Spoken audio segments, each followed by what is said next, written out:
అందం అభినయం ఆమె సొంతం. ఆమె చూపులతో కుర్రకారుకు నిద్ర లేకుండా చేస్తుంది. ఇండస్ట్రీలోకి వచ్చి 20 ఏళ్ళు కావస్తున్న అదే క్రేజ్, అదే ఫ్యాన్స్ ఫాలోయింగ్. ఈ ముద్దుగుమ్మ ఎంట్రీ ఇచ్చిన టైంలో వచ్చిన ఎంతోమంది భామలు ఆడియన్స్ మర్చిపోయారు కూడా. కానీ ఇప్పటికీ ప్రేక్షకుల మనసులో త్రిష స్థానం కొనసాగుతూనే ఉంది.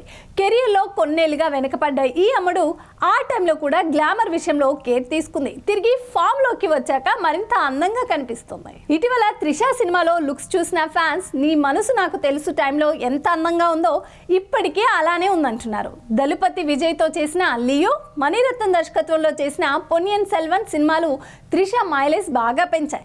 ఈ క్రేజ్తోనే అమ్మడు టాలీవుడ్లో కూడా ఛాన్స్లో అందుకుంటుంది. అంతకుముందు 1-2 అవకాశాలు వచ్చినా తెలుగులో చేయడానికి ఆసక్తి చూపించిన త్రిష ఇప్పుడు ఏకంగా చిరు 156వ సినిమాకు గ్రీన్ సిగ్నల్ ఇచ్చింది. మెగాస్టార్ చిరంజీవి విశ్వంబర సినిమాలో త్రిష మెయిన్ హీరోయిన్ గా చేస్తుంది. ఈ సినిమాలో ఆమె యాడ్ అవ్వడం గ్లామర్ పరంగా ప్లస్ అవుతుందని చెప్పవచ్చు.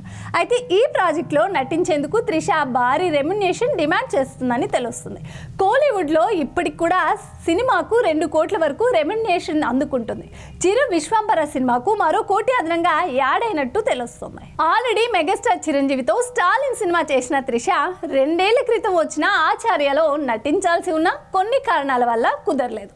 ఫైనల్ గా విశ్వంబర సినిమాతో ఆమె తెలుగులో రీ ఎంట్రీ ఇచ్చింది. ఈ సినిమా కోసం త్రిష 3 కోట్ల దాకా పారితోషికం అడుగుతుందని talk. Pan India release plan చేస్తున్న చిరు మూవీలో త్రిష ఉండే ఆ లెక్కే వేరేలా ఉంటుందని మేకర్స్ ప్లాన్.